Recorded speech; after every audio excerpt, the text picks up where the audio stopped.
Thank you for joining us today. My name is Laura Rossi Garcia. I'm faculty in the School of Design here at DePaul University, and I also chair the School of Design Talk Series.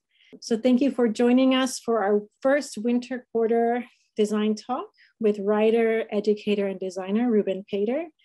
We're so excited to have Ruben here with us today to discuss his recent work and publication, Caps Lock: How Capitalism Took Hold of Graphic Design and How to Escape from It. If you have not had a chance to read Caps Lock, I cannot recommend it enough. And I'm sure this talk will also make you, I would like to officially introduce Ruben.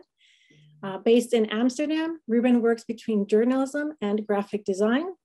Under the name Untold Stories, he creates visual narratives that support solidarity, justice, and equality. He's a tutor at the BA in Graphic Design and the MA on Linear Narrative at the Royal Academy of Art in The Hague. His first book, The Politics of Design, published in 2016, discusses cultural bias in graphic design. And his second book, Caps Lock, published just last year in 2021, retraces the role of graphic design in capitalism. So please welcome me in welcoming Ruben. Thank you so much, Laura, and thank you so much for inviting me, the faculty and everyone from DePaul University. Now, I wanted to start off that I'm so excited to be, even though I'm not physically present in the Windy City, that I did my internship of my bachelor in graphic design in Chicago, which is exactly 22 years ago. So that was like a really nice way to, well, not physically be back, but at least be reconnected with the city that I had so much good experiences with. But today I want to talk about this book, Caps Lock. Maybe it's good to talk a little bit about like why I decided to write this book. Because yeah, I have around like 20 years of experience working in design studios, from advertising, cultural projects to government projects. So I have a really wide range of kind of a practical experience working in graphic design, but also in advertising, also as a design tutor. I've been working for 10 years, also in areas like social design and speculative design. So a big part of this book comes from theory, but it's also based on those experiences that kind of inform my writing. So for me, that's very important, that my experience working in the design field is kind of reflected here. So after the Politics of Design, I didn't write for a few years, but then three and a half years ago, I decided to think about like a follow-up that focuses a little bit more on the economic system and the relations to graphic design, which created this book. And it took quite a bit longer than my first book, also because of the complexity of the issue. Still, I would also not suggest that this book is exhaustive in discussing everything that design, every relation that design has with economics or capitalism. So what I did with this book is I have these 12 chapters, and they basically try to not be exhaustive, but at least to propose like different angles in which to look at the topic of graphic design and capitalism. So it doesn't suggest that every designer performs these roles or they're part of every designer's work, but more that there are kind of different ways of like navigating through the book and kind of organizing different viewpoints. So one designer might, identify with one or two of these roles, which, people would, designers maybe would, inhabit a part of their career, but maybe, yeah, especially not all of them. So I'm gonna just get through a few of these chapters during this talk. If you are interested in different chapters, there's other talks online, or you can also just, of course, read the book. So I'll try to, kind of give an overview of a few of the chapters, starting with the first one. So for me, this is a really interesting kind of start, because this is really about, like not just like the objects that graphic designers make, how they kind of underpin the economic system, but also a little bit about the history of that relationship. So this is the first image I want to share. So this is actually one of the oldest found written documents. So this is a record of beer from Mesopotamia from 5,000 years ago. So it was interesting that before there was writing, there was already accounting. And you also see that it is already quite skilled in terms of, this is quite a small document, only like 9.5 centimeters by 7 centimeters, but you see already kind of layouting, you see like a lining of numerals, you see a very also consistent mark making. So you see that this was actually done by a skilled person. And it's also maybe not a coincidence that the first written documents were actually receipts or actually debts that were recorded, because the first big cities in Mesopotamia could house up to 100,000 or 200,000 people.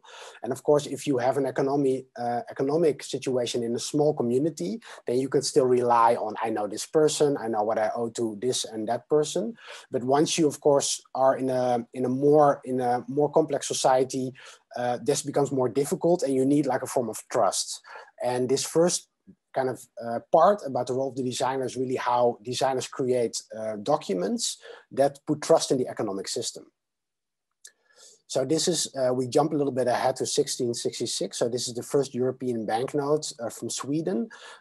So you see also here that the skilled graphic designer, in this case, the first used the printing press, but also these ornaments, a certain kind of paper, autographs, stamps, all these aspects can actually be still found on banknotes today. And all these graphic techniques are here used to make sure, first of all, of course, that the document cannot be counterfeited, but also the trust in the economic system, because economy in the end is like a series of social relations between people. And in order to trust them, we have to trust kind of the power behind those relationships.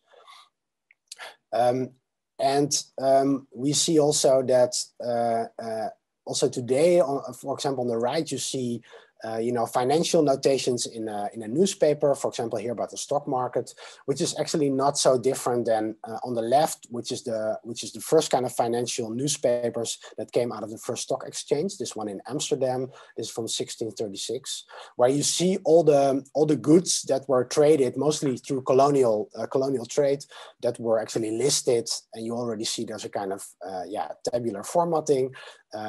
A certain way of alignment, aligning all these kind of numbers and resources. And of course, it's not illogical that we use mathematics as a way to discuss economic relations, because after all, they're especially in our society, they are complicated, and we need a lot of mathematics to calculate different forms of economy in our society. But of course, if mathematics are the only way that we communicate economics, then that's also the kind of behavior it will yield. So my example is always try to imagine a little bit this trader behind a trading desk.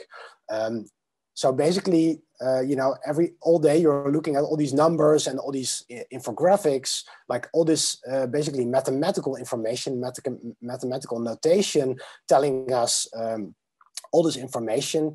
So the trader will mostly see wins or losses or profits, but of course behind every one of those numbers is a person, is a family, is somebody's house, and by dehumanizing those situations and abstracting them into a number, it also becomes more easy to create a situation where violent behavior or exploitation becomes more possible. For example, after the 2008 financial crisis, many people were evicted from their homes. In some neighborhoods in the United States, complete neighborhoods, people were evicted, basically living on the street, while at the same time the houses would remain empty. They would be immediately bought up by investors that would wait for the price to rise so they could sell it again. So in a small society, if you have like a few hundred people, it makes no sense to have like empty houses and people living on the street.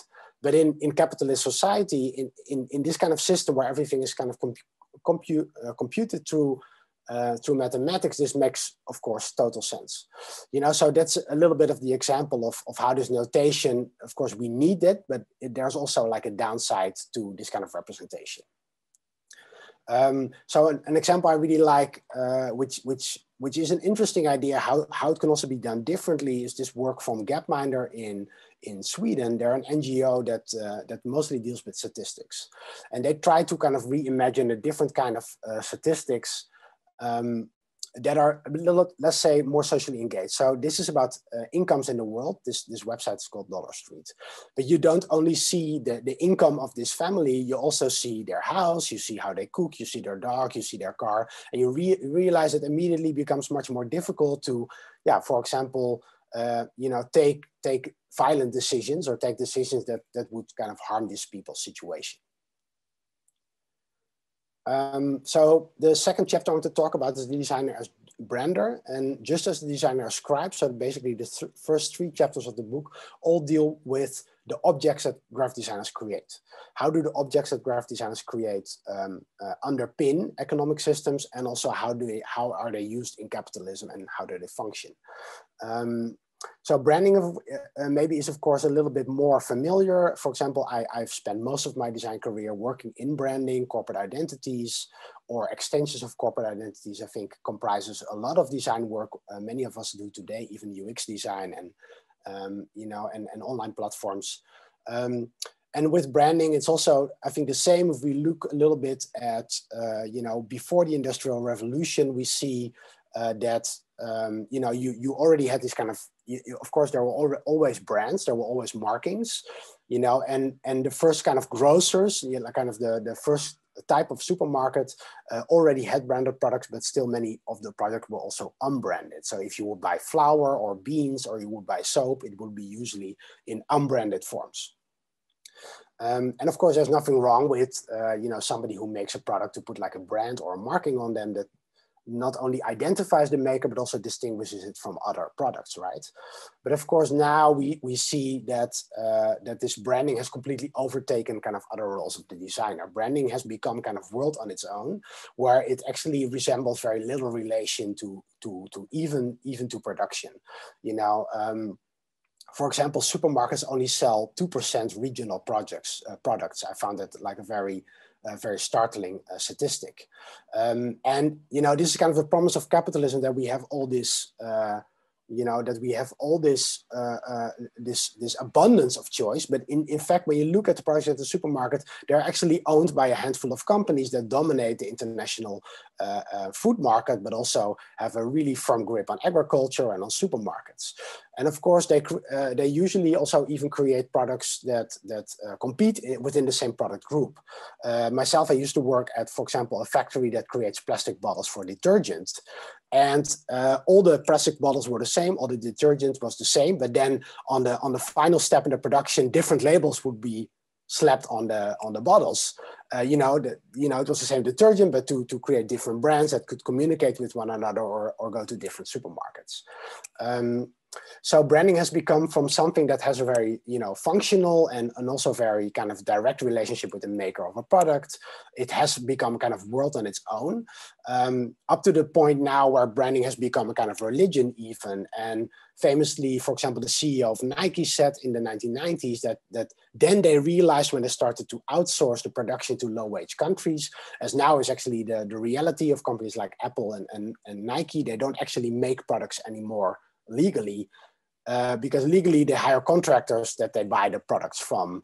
They mostly do marketing, advertising, and selling the product. So the CEO of Nike, Phil Knight, said in 1990s that they realized that what they actually were doing is not manufacturing, but selling the product was their most important thing. And you also see this, of course, now with the way brands are used and communicated, and brand value has become this thing on its own. And I also want to remind everyone also kind of the origin of the word branding itself, which of course comes from the burning of a brand mark, for example, with cattle. But of course, it also happened in Roman times with slaves. And that's like a very, not so nice aspect of design history, but I think it's still very important to point out. Also that because during slavery times, there was actually entire identity manuals for Dutch colonial companies, how slaves would be branded. And I think this artwork by Hank Willis Thomas, I think shows that really, really interestingly, this relationship between contemporary branding and slavery, where also we realize when branding becomes torture, it also is a way of dehumanizing a human and creating a commodity out of that human, or create a commodity out of a living being. You know, so that violent process is also a way where capitalism historically has taken things that are basically publicly available and have like a value of its own and created them into commodities that can be sold and marketed. And we see that, for example, now with even things like water. Water is, of course, you know, should be, you know, available to everyone for free or at least for very cheap. But, you know, ask a designer to brand water and sell it for 200 euros a bottle, and that designer will be able to do it, you know, because that's what we're good in. You know, we understand how to create value and attach that value to a product, even though that product intrinsically doesn't have value at all. And yeah, the thing with city branding, which is also a big part of my book, I also discuss a little bit how, you know, of course, city brands create logos that many people feel really proud about. I mean, in Amsterdam, we have the I Amsterdam logo that many people really liked. I Love New York is, of course, a very good example of a city brand that is liked. But when you look actually at the reasons why these city brands were created, because of course cities already have identities, they have people, they have culture, they don't need a logo, is that these logos are all come from the idea of increasing profits, increasing revenue from tourism and investment, and ultimately drive a gentrification force. You know, so I think it's really interesting how not that designers were responsible for the same processes, but their role is very important and essential in creating this. You know, to be able to sell a city, you first have to market and brand the city. You know, and especially with housing and the Netherlands right now, we have a really huge housing crisis. Many of my students cannot find proper housing, have to stay live with their parents. Sometimes well into their 30s, because housing, you know, we decided housing is not a human right, housing is a market. So, for example, in the Netherlands is one of the wealthiest countries in the world, but in the recent 10 years, we've seen a doubling in homelessness. But we've also seen a doubling in the amount of millionaires because the return on investment on real estate is a staggering 20%. That means that a house in Amsterdam makes more money than I do teaching, just by being a house and just, you know, whatever is being done with it. And the fact that by law that we have anchored in the law that the right over somebody's property trumps the right over somebody sleeping there means also that we have many empty buildings, for example, in Amsterdam that are owned by real estate investors just being empty while other people are homeless. So this is one of the big discrepancies that you see what happens if everything becomes a market and if that kind of logic starts to pervade like all, you know, human relationship. Because, you know, like I said before, in a small community, it would make completely no sense to have empty houses and people sleeping on the street. But somehow in our society, this is completely accepted. Now, from the objects that designers create, I'm going a little bit to the role of designers themselves. So the second part of the book is actually dedicated to how designers are themselves economic actors. So how, for example, they are workers and bosses, how they're interns, teachers, students. So in other words, how they're also economic actors themselves. And if you look a little bit at the kind of history of design work, what you see is that for most of the history, design, or even when it was not called design before, for example, here in the medieval printing workshop, what you see is that it was a working class job. You know, graphic design, typesetting, engraving could not be was not taught at school.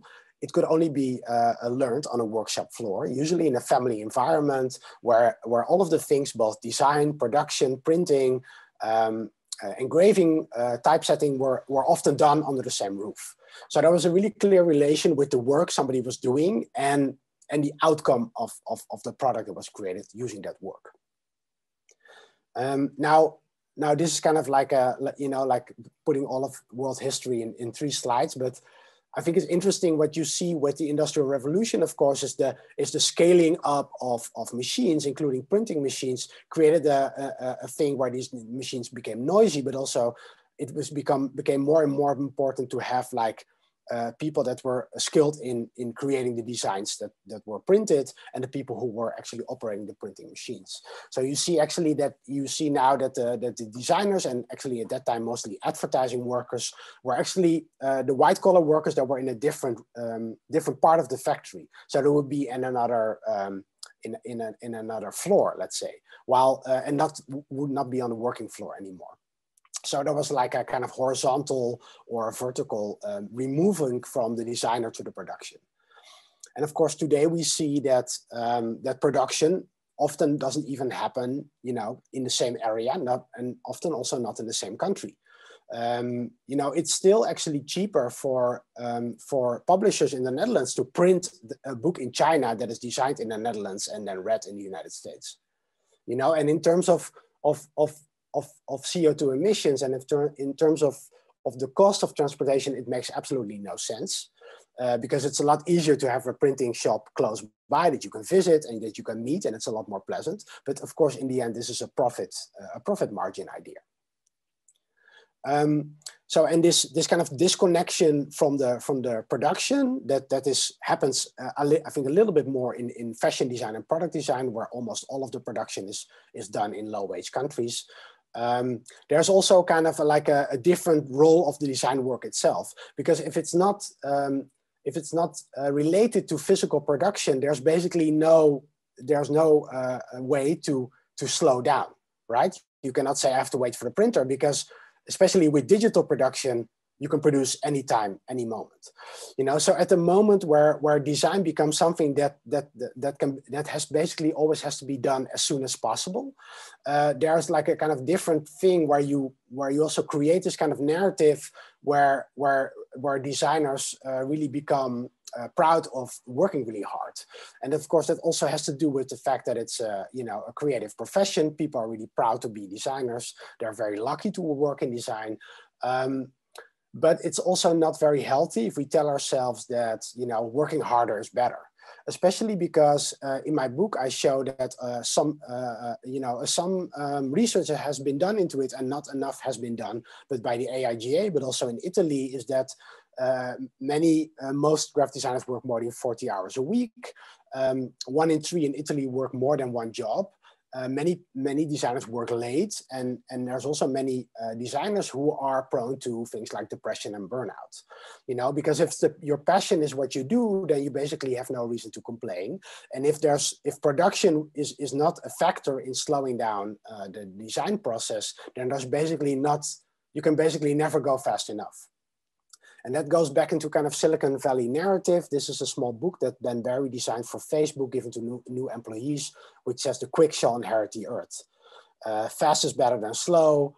You know, ship quickly, improve quickly. You know, there's always a new update. There's always a new Instagram post. There's always a new update for the website. So it's a little bit this kind of 24/7, 365 days a year economy that designers have to deal with today. And, you know, when it first was 8 hours for work, 8 hours for sleeping, 8 hours for doing what you want, now we're also kind of, you know, expected to be on call all the time, to be you know, that people can reach us via app programs, via chat, via email. And also we're expected to keep our Behance up to date, our Instagram up to date. We have to always show new work. We have to update our websites.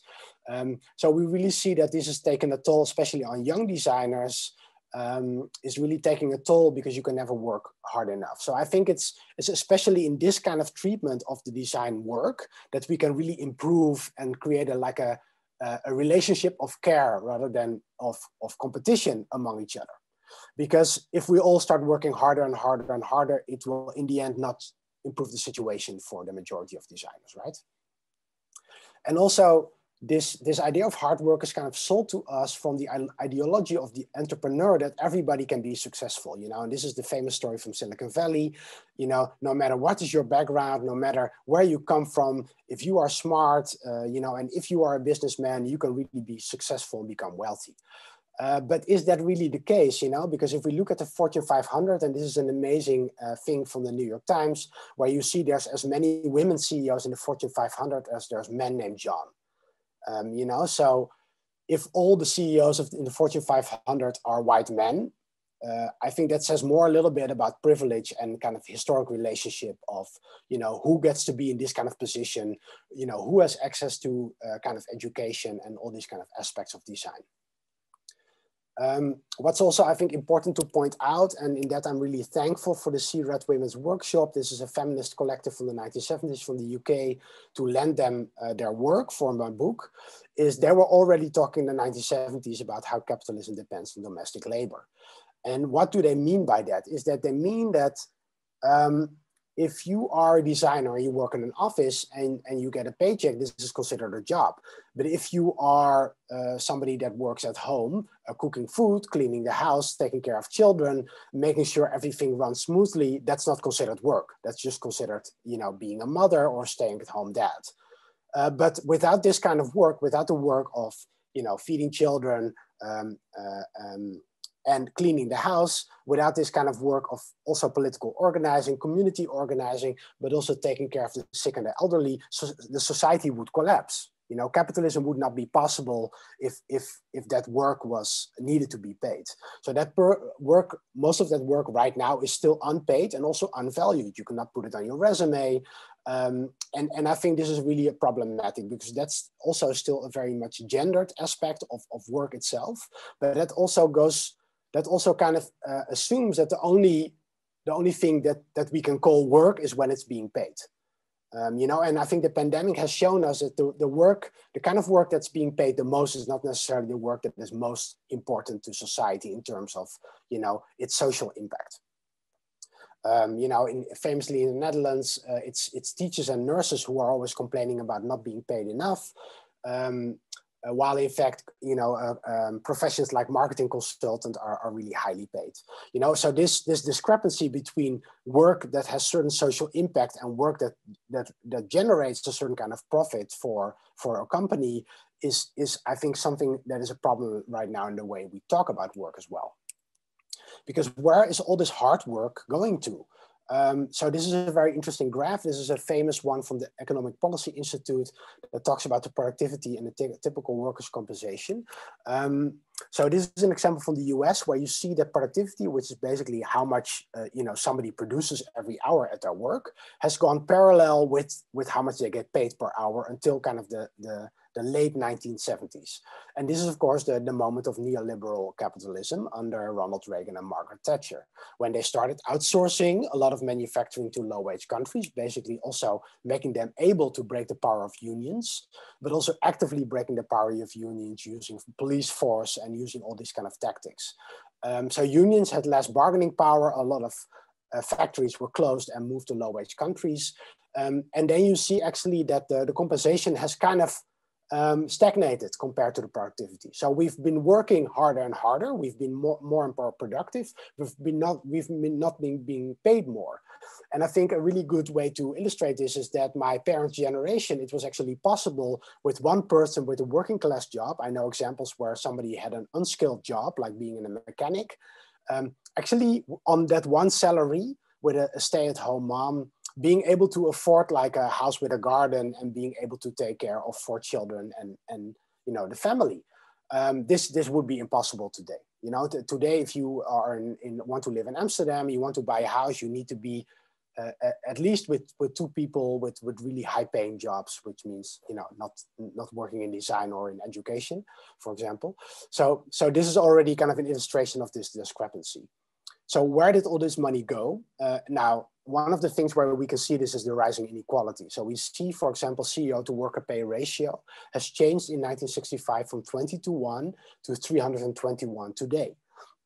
So a lot of this hard work is going to a very small amount of billionaires and wealthy people who are basically increasing their capital. But most importantly, I think the message I have with this chapter is that in order to create a kind of a more healthy design culture, I think it's also good to say that you can work less. If you are able to work less, and that it's okay also to say that you work less and to take maybe care of your family or to do other things that you find more important, if you of course have that possibility, because that's also not a privilege everyone has.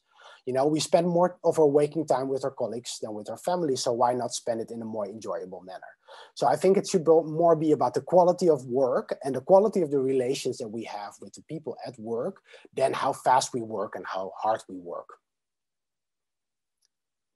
So finally, I want to go a little bit to the last few chapters. So the last few chapters are a little bit more about how the designer, how from kind of design history came all these kind of ideas, how, you know, how design could be changed in relation to capitalism and just production of, you know, these kind of commodities and these brands.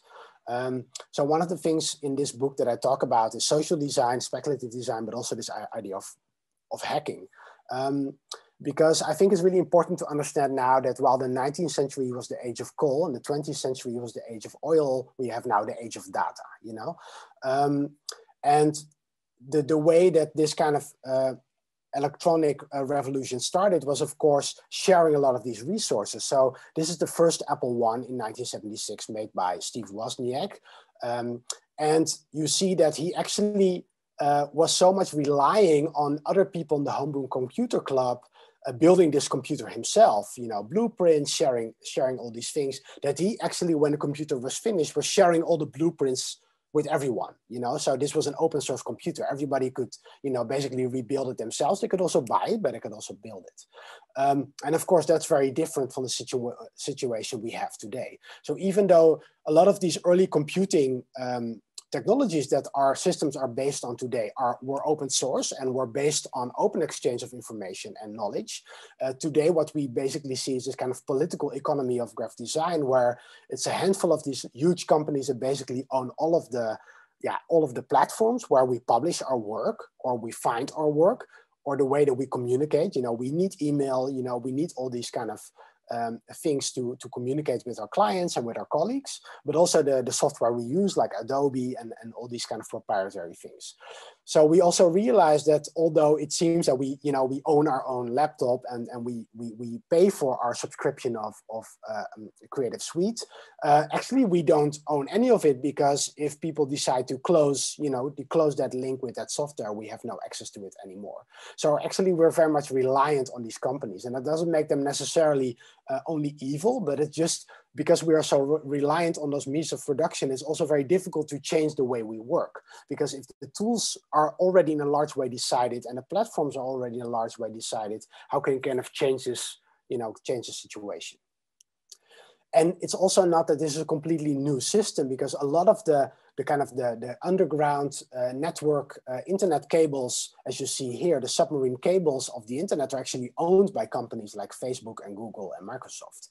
But when you actually look at this map of the submarine internet cables, they actually show a lot of resemblance to the telegraph cables from the 1900s. And that's because there were basically, many of them were laid actually on the same routes. So actually a lot of the internet connections and internet infrastructure has actually colonial history. So James Bridle actually says in his book, The New Dark Age, that the internet connection to Ghana still goes via the UK. And the internet connections to some Latin American countries still go through via Spain. So there's also still colonial infrastructure in relation to the access of the internet, which as we know, can also be shut down, as we've seen right now happening in Kazakhstan with a popular revolt. So the fact that, of course, technology is not necessarily the same. Being technology savvy, being able to program, is not necessarily the same as being creative with technology. I always like to show this project by Simon Weckert in Berlin. I don't know if you know this, but Google Maps knows if there's a traffic jam by looking at people in that traffic jam on their phones. All these people, all these phones are not moving, so there must be a traffic jam. So this artist just put like this cart with 100 phones in them, put Google Maps on each of those phones, and then Google Maps thought, there's a traffic jam. So he's walking in the middle of Berlin in a completely empty street because everybody was avoiding it because there was a traffic jam according to Google. So with just a smart idea, you can actually, outsmart these, really high-tech kind of technologies that we use every day. So I think it's also important to be really clever about the way we use these technologies in a different way. And the other thing that kind of this technology has also made possible is this kind of inventing these scenarios and these, you know, these things that are not possible yet. And of course that already happened in the 1960s and the 1970s with experimental Italian architects. But right now it's of course the digital technologies that really give us the tools to imagine situations and almost give a lifelike, you know, a depiction of situations that are not possible yet. For example, like asteroid mining here by Dassault Systems from France.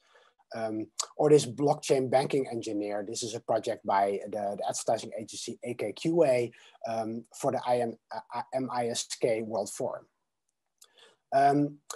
The problem is that speculative design in the 2000s was coined by Dunn and Raby and was famously also said that this would be a way to kind of avoid, you know, being only a slave to production. And only, you know, the idea was that if we only follow the brief of the client, then we can never kind of reimagine or reestablish a new relationship with our economic situation with capitalism.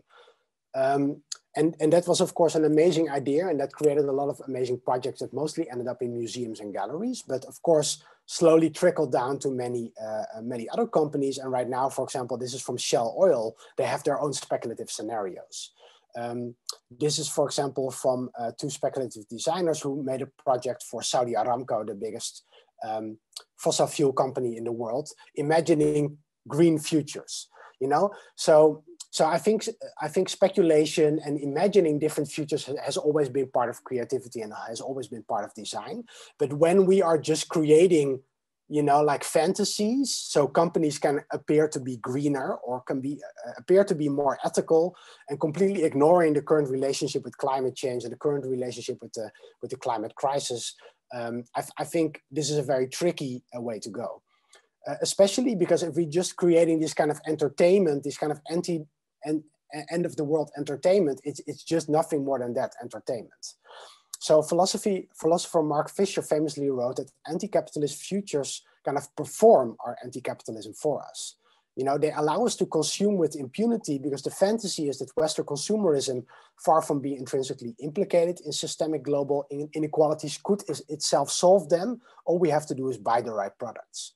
So we stay in this kind of logic where new products are necessary and have to be bought, while in fact we're kind of ignoring the pressures of you know, today's crisis. So I want to end a little bit with this last chapter about the kind of collectives that I have found. So this book obviously has a lot of critique. And not necessarily critique of design, but a little bit analysis and critical analysis of how design and capitalism are related.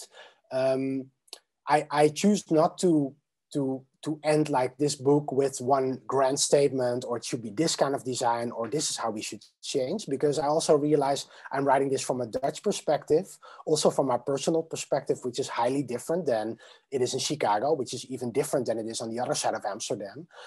So I think every individual, every designer, every part of the world needs a different kind of answer to this question.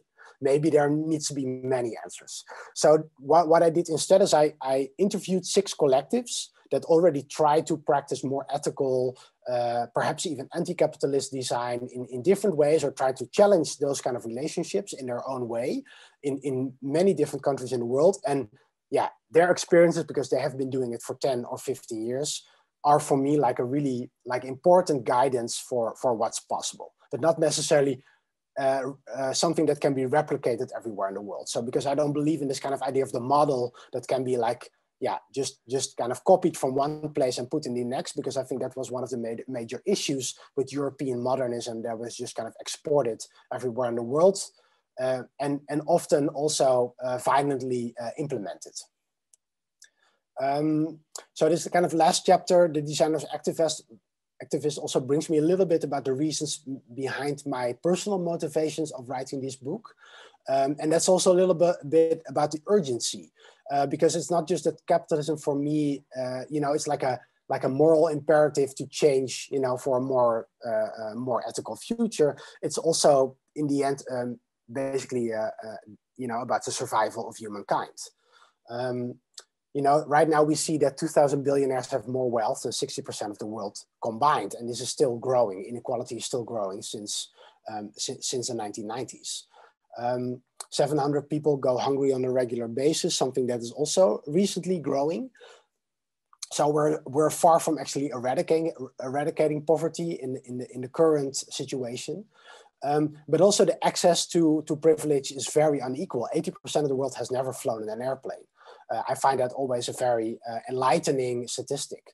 40% does not have access to the internet, you know? So if we make this app that is supposed to help everybody in the world, or supposed to help people that are somehow disadvantaged, then we should really rethink kind of our strategies.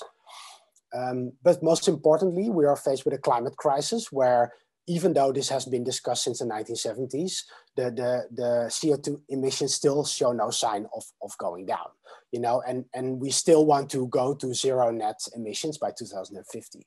So, you know, so there's a lot to be done, and right now we're not, you know, going on a route that is going to get us there. So radical change is needed sooner or later. And of course, I'm not the only one who's saying this. This is something that everybody feels. But unfortunately, that has also been, in fact, appropriated. For example, this example by Shell Oil, you know, using this kind of, this kind of greenwashing or pinkwashing or cause washing, you know, because, yeah, representation is so easy to change. So it's very easy to use design or advertising for companies to appear more diverse, to appear more LGBTQ friendly, or to appear less capitalist, while in fact, keeping their, you know, same business models in place. So we also have to watch out that the work of designers is not being abused for the same purpose when we actually want to do something for society. Practical things that are being done is a lot of industries are currently unionizing. This is, for example, the Alphabet Workers Union from Google. Unions are something that many people think is something of the past. They can also have a bad rep. They also did many things that are actually not so nice. But the basic idea of getting together in the same profession, you know, getting together in large numbers is basically the only way to bargain for better salaries or better working conditions. You know, and designers are notoriously against that, because we're always competing and we want to be independent. But if we're only competing with one another, we're not going to increase, you know, the situation for all of us, because sooner or later it's going to be cheaper to hire a designer from a low-wage country. It's going to be cheaper to write an algorithm to create that banner or that UX design automatically. You know, so we're not going to, you know, we're not going to create better working conditions by working for lower and lower wages or working faster and faster. In the end, that's not going to help. And there are some interesting examples. This is the Designers and Cultural Workers Union from the UK that came out of, among other things, from Evening Class. They are also for freelance designers. I think this is also important. There's not just designers at work at big offices, but also at freelance designers that need to kind of get together, talk about, do we still want to do unpaid spec work? Do we want to still do unpaid internships? Do we want to get better wages? Do we want to, you know, don't work for these clients anymore? We can only do these things if we get together with many of us, with many designers, and decide we're not going to do that, because then, you know, you have some power. I think another interesting model, but not necessarily one that will fix everything, but it's an interesting idea, is the cooperative, which is basically a business without bosses. You know, so a cooperative, if it's run by these 7 principles of the cooperative, is basically that everybody in the cooperative gets equal compensation for the time they put in, but also has an equal say in all the decisions. So it's not just your boss deciding everything, but yeah, whether or not you want to work for a new client, everybody can decide in the company. One of those cooperatives is also one of the collectives that I interviewed for my book, is called Cooperative Disenyo from Buenos Aires in Argentina. They're a feminist cooperative, I think comprised of 7 women right now. And I thought what was really interesting is that they are actually located in this metal factory, and they also work for that metal factory. And usually we think about like ethical design, or we think like, they must work for cultural clients or for NGOs. But this IMPA factory is actually a metal factory that actually went bankrupt in the 1990s in Argentina. And but it was still profitable. So the workers took over the factory, and since then it's a worker-owned factory. So the fact that that they're worker owned, but also the Cooperative Disenyo is also worker owned. They can help each other with, with their own skills. The Cooperativa also does a lot of work for the feminist movement and for the pro-abortion movement in Argentina. So their work is also really socially informed. The second one of the collectives is Common Knowledge from the UK. They're also cooperative. They have a cooperative model where they make only digital platforms. And they mostly use their experience to create digital platforms in creating kind of horizontal decision making. So they really want to work with their clients in a way that is on an equal basis. And they want to help mostly activist organizations expanding their base and understanding how digital platforms can actually help activists. The right one is really interesting. It's made, I think, during Corona, when there was a lot of issues about people that could not pay their rent.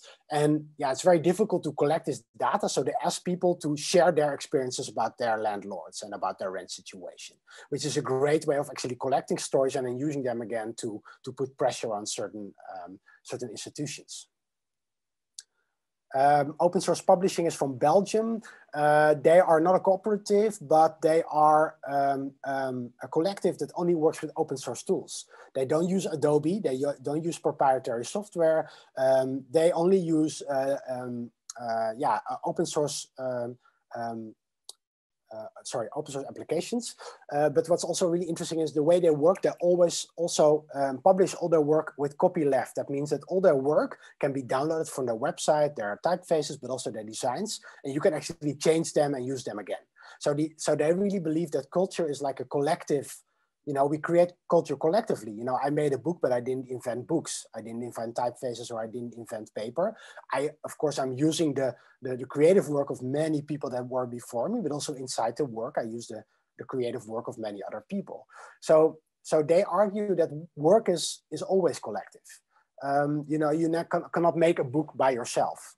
You always need other people to help you with that. So they really believe in this kind of sharing of culture, where the idea is that you don't focus on copyright and patents, because patents and copyright are actually only available to people who have money. Patents are notoriously expensive. But a company like H&M has enough lawyers to still steal from young designers and get away with it because they have access to a lot of legal knowledge, which also costs money. So copyrights and patents are, in the end, are not going to help individual designers or small businesses. So they are looking for different kind of models where we can still create value from our work. I mean, we still have to survive, and if designers work, you should still be reimbursed for that, but not in a way where you kind of try to put a fence around pieces of culture and prevent other people from sharing in that. So I found it really interesting. Brave New Alps from Italy is a cooperative in the Italian Alps. They do amazing work. They actually studied in London, and then they really wanted to do a less capitalist way of working, more interested in this idea of commons and sharing culture. But then they also realized we cannot stay in London because it's just too expensive. The question is also, if you want to live in an expensive city, that also means you have to have a lot of income. So the kind of ethical behavior also in your practice is also related to the kind of income and the kind of lifestyle you are expecting from yourself. So then they moved back to where their parents are living in the north of Italy. They moved into a floor above their parents' house. And now they're actually really embedded in this community where they do a lot of community projects, and they share also a lot of resources. So when they have like a Riso printer, people also in the community can use that Riso printer. So they really found really interesting ways to create this kind of local solidarity economies where you need a lot less money because people share a lot more. And I found that a really interesting way of working. Media Ninja from Brazil is interesting because they're a huge collective. They're part of Fora de Ajo, which is like a kind of cultural collective, horizontally organized, comprised of almost 2,000 people. They live in collective houses. They do all sorts of activist work. They do music festivals, but Media Ninja is the journalism and the design part of them. And what they do is because in Brazil, a lot of the big news outlets are actually basically cater to what Bolsonaro has to say. So especially when there's kind of certain protests going on and a lot of news outlets are not covering it. So they started covering protests just using cell phones and streaming on social media, everything for free, everything they do, all their journalism work, all their photographs and all their film material is all open source and can be used for free. And that made them tremendously popular and then really created this huge network. They have their own currency. They live in collective houses and they really showed that they can really build almost like a society based on this kind of ideas of mutual aid and kind of horizontal organization. So I thought that was quite interesting example. Lastly, I want to show the Public from Canada. They're from Toronto. They're a collective of people of color, queer and trans people who are community designers. And they were really focused on bringing community design to communities, but soon they realized, yeah, but in every community there's already creativity. So then they kind of shifted their practice, and I thought that was amazing to hear from them, to more facilitating creativity. Not having the idea, no, as designers, we own the right to creativity, we're bringing creativity to this community. No, but we're actually facilitating creativity. So now they invite people from the neighborhood to do workshops. They have this, what you see on the left, they have this building in Parkstone in Toronto, and on the ground floor, there's this gallery where people in their neighborhood can show their work. And also what I found really interesting is that often designers move into a neighborhood that is still kind of affordable, and then it becomes hip, and then they move out again. And then designers also become part of this gentrification process, pushing up rents and pushing poor people out of the neighborhoods and replacing them by more wealthy people. And in order to really resist that, they really started to join local organizations that are against gentrification. This neighborhood is particularly very strong about this, but they also said, we're going to stay in this neighborhood. This is our neighborhood, this is our community, we're here to stay.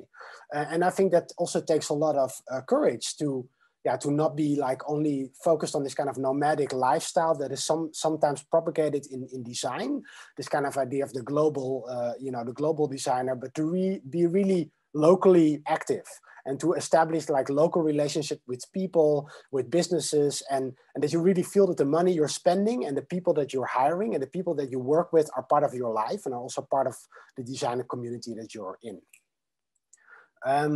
So that was my story. I also want to point out that this book is not like a monument or one big kind of grand gesture. I see it as the start of a conversation. I also know that my personal point of view has many blind spots. So I also really invite other people to build on that and to challenge it. And and I think we need a lot more.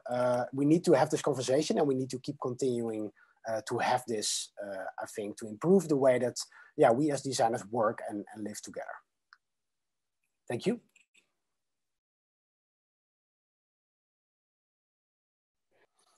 I think it's a very good question. I think this would probably be more thing if this was a PhD or an academic work, but I really purposely chose not to do that because many of my students are not academics, and they're also not, they're not always also able to understand or internalize academic language. It's a little bit of the argument, if graphic design came from industrialization, you cannot undo this relationship itself, right? But I mean, this is on one hand like a subjective thing that you could, I think, argue about the definition of design and whether or not design existed before the term itself was coined.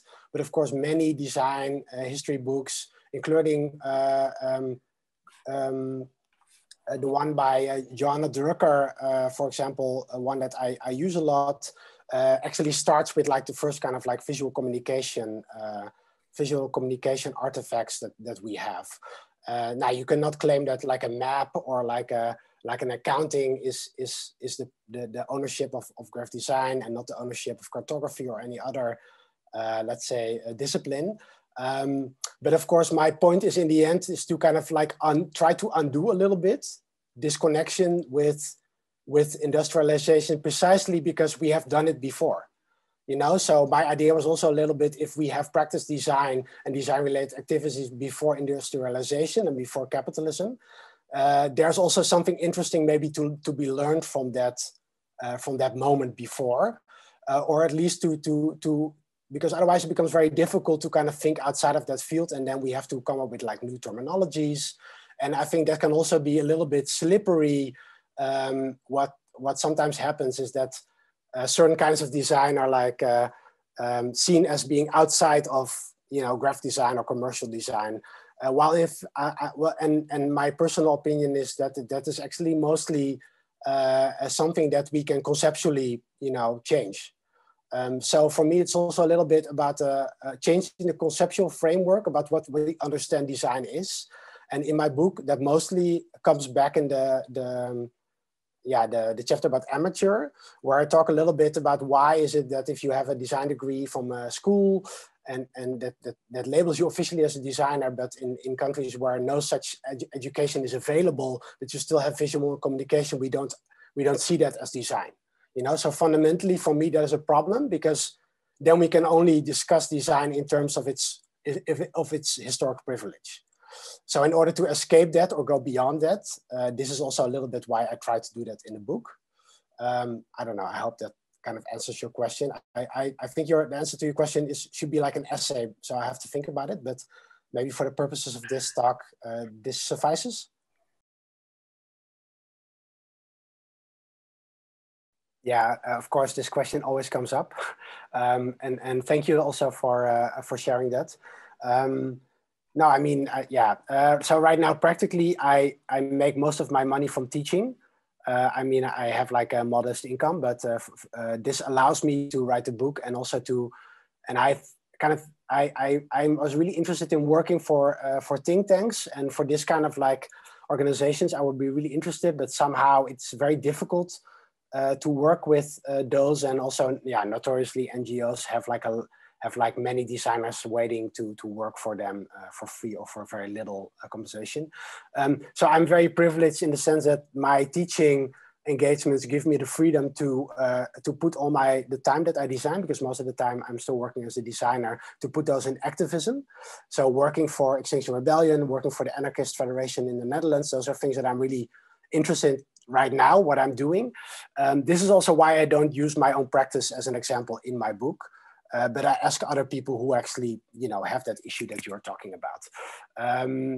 So, and of course, in the question, insofar the relationship between somebody's ethical behavior and the necessity to feed your family, to feed yourself, to have a house, to make a living, you know, like I emphasize in the book that I know that this situation is very different everywhere in the world. I know that in Brazil, many designers cannot even pay their rent to live in Rio de Janeiro, working as a designer. In other countries, like in Turkey, what I've seen there when I was working there is that many designers work in advertising. They sleep under their desk. They have extremely long working hours. So it's very different per country or per situation what is in your power to do individually. So I don't want to give like a judgment about that. I think I leave that up to every individual. And I think many people want to make money with design, but just cannot yet. So I think there's many different levels in that. But like I said, my experience working as a freelancer, working for studios, like I know the struggle, and I've also been for a while freelance designer in the music industry, which was very difficult to pay my rent, and having only people who pay me very, very little money or not pay me at all. So I'm familiar with these circumstances myself, yes.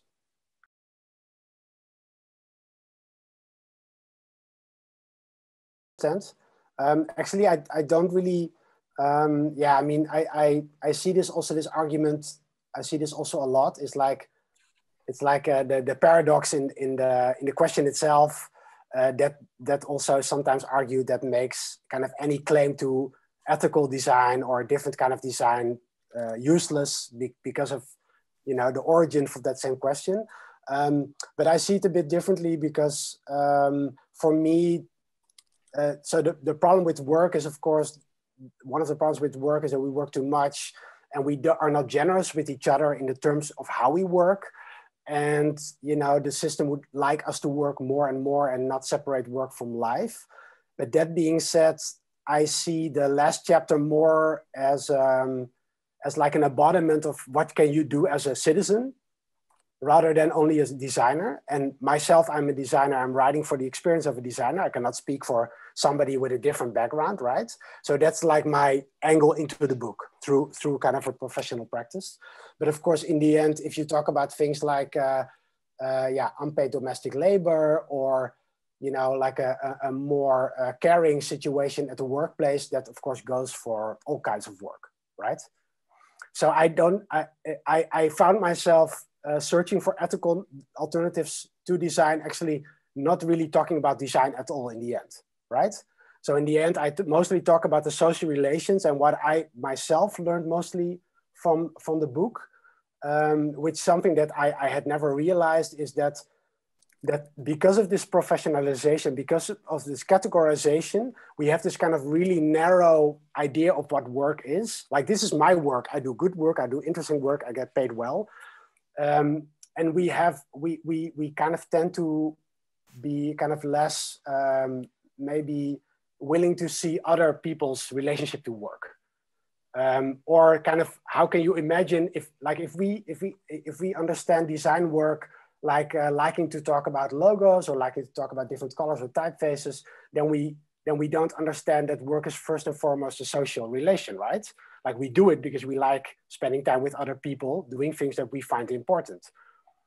And one of my students famously said that she wants to stop design altogether, and she wants to go squatting, because for her, squatting is the ultimate design project.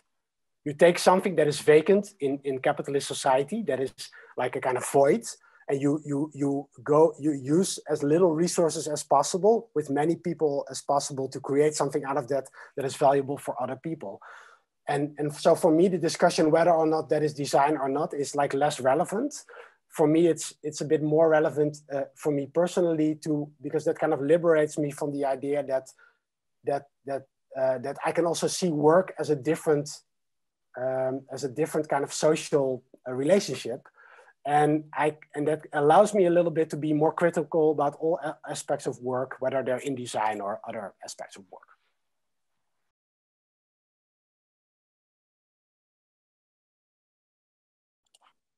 I don't know, like I don't go like this, like I don't really want to go like deep into like Marxist theory, because I also don't do that in my book, and about the discussion like what we consider working class and how that relates to class struggle. I don't know, the only thing I can say about this is that my previous book was not printed in the Netherlands because of the choices of the publisher. So I changed my publisher because I found it really important to have it printed locally. So I can also visit the printer, and what I really like is with working with local printers, and I think everybody knows this who has experience with this, is that you can build up relationship with those people. You know the names of their children, and you also take them seriously. You take them. I think if you work with a printer, just as with anybody else, you should take their work as seriously as you take your own, and also their expertise. And I think it's this is also something that is, I think, important in terms of more ethical work. It's not just being like nicer to your graphic design colleagues, but also nicer to everybody in the chain, whether they're transporting your books or selling your books. I mean, that's why I try to make my colophon as kind of like large as possible to include everybody that works with my book, although that's like almost impossible. But I mean, just on a personal level, I really enjoy just working with like a handful of printers in Amsterdam that I can meet, and I know them and I know how to talk to them. And currently I'm working to actually take over a small printer and to turn that kind of into an activist workshop space / printer. So that's also very different work than design work, but I think also very useful, because then I can invite other designers to work there on activist projects for free, and to use it as a kind of solidarity space and meeting space. And especially during Corona, many things have been like this, have been very abstracted in terms of social contact. And I think we need to establish more spaces where we actually meet and see each other, which is becoming more and more difficult with the kind of real estate situation in cities.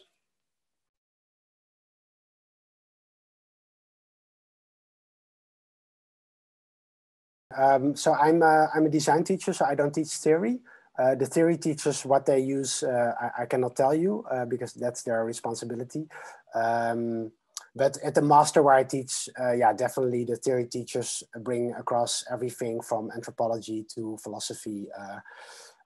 I also think, I mean, I like the multidisciplinary approach, but I also think that designers in the Netherlands, for example, have only 4 years to study, and 4 years is already not a lot to develop your own, yeah, to understand your own craft, to understand your skills, and to employ them conceptually. And with craft, that's not even possible in 4 years.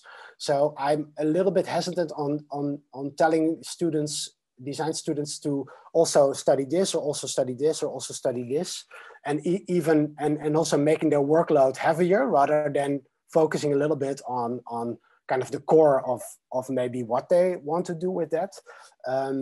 I think humanities should be part of kind of all disciplines in society, you know, because that's kind of naturally how it works best. But what I do try to do in my own classes, for example, that I try to bring in mostly reference from outside of design. So in the master program where I teach, I never invite designers to as guest teachers, but I invite, for example, people that are maybe urban planners, or last year I invited a young squatter who was talking about the way that he sees the city and how he uses the city.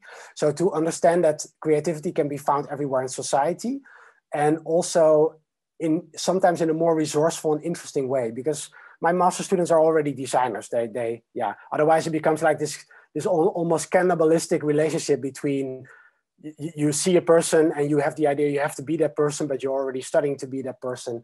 So I prefer to, and they also already get, I think, a lot of exposure from other designers. So I try to at least introduce other forms of thinking and creativity in designer, within design that are from outside design. But for me, those are more about kind of embodied knowledge. For me, that's a little bit more important than asking them to go read history books. But that's just my personal way of teaching.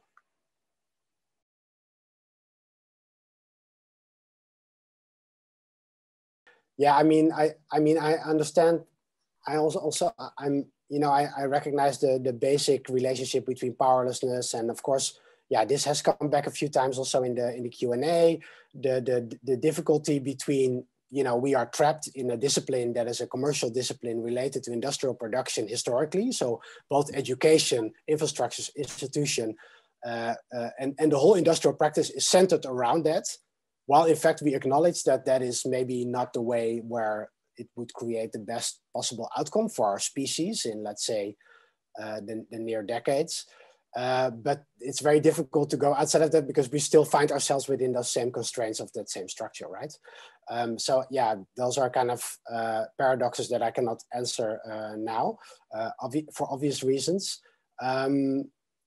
But yeah, I think, you know, like there's this famous Ursula Le Guin quote that says, you know, that it's impossible to imagine the end of capitalism, but people also thought that about feudalism.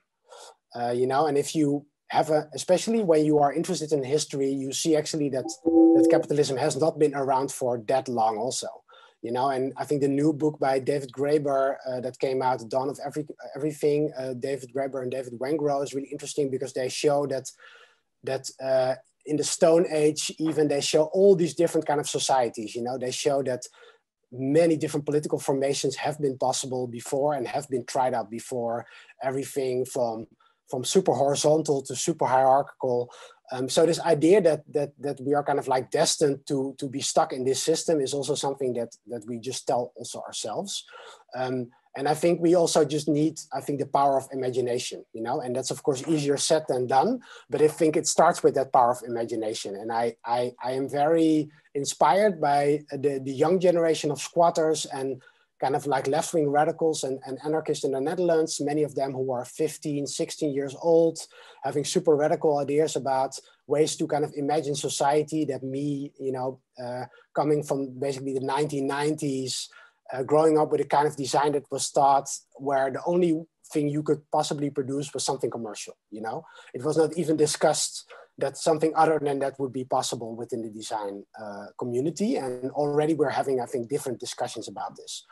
You know, so the fact that within my own lifetime, I have seen, at least in my own country, a shift in also what my students are doing, how they are also really aware of things like anti-speciesism and also many different forms of privilege is, I think, already such an amazing feat. That I am naturally an optimist, that I believe if this imagination is also the start of a different kind of practice in the end. Because if we stay in that logic that nothing can change because we're in this structure, then nothing will change. And then we just have to accept the fact that we will kind of run the system into the ground, and we might as well, I don't know, make a lot of money while doing it, or I don't know what people individually, what kind of choice you want to make, you know? So I'm not somebody that believes that things change quickly. I think processes go very slowly, but I do see already in the new generations of students a very different approach towards things like the climate crisis, a very different approach to things like capitalism and how we organize society, how they share resources, because they are also not the winners, you know, they're not going to be more wealthy than their parents. They're not going to have access to affordable housing. They're not going to have access to affordable healthcare. They're not going to have access to affordable education in their near future, you know. So for me, that is already a proof that there's a lot of people interested in discussing different models in different ways, and having that discussion is, I think, the best way to start.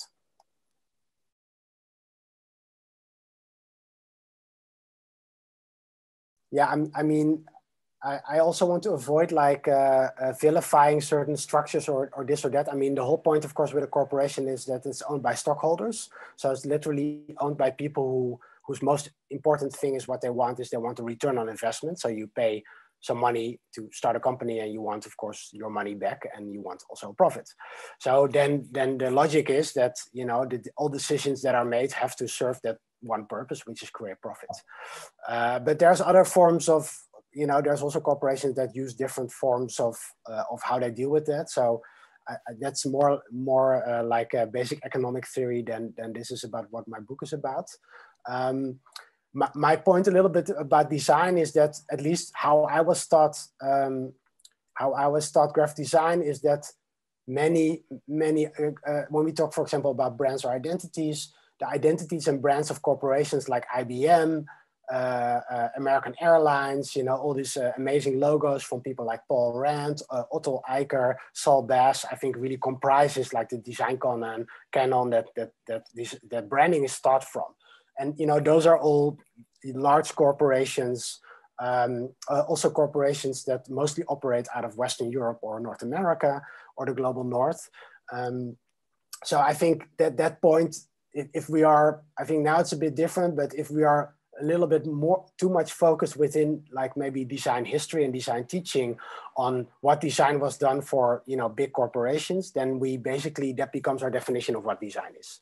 So I think it's, again, very important to kind of, for me, it's important to expand the notion of design, because I am not really comfortable with the definition of design that excludes like 70% of the world population.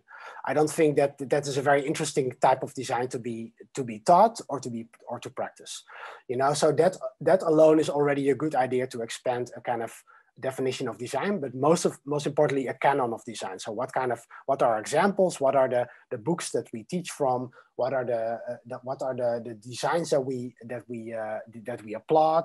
What are the designs that we find noteworthy of sharing and on putting in the media? And I think that can be a discussion that we should have more and more, I think.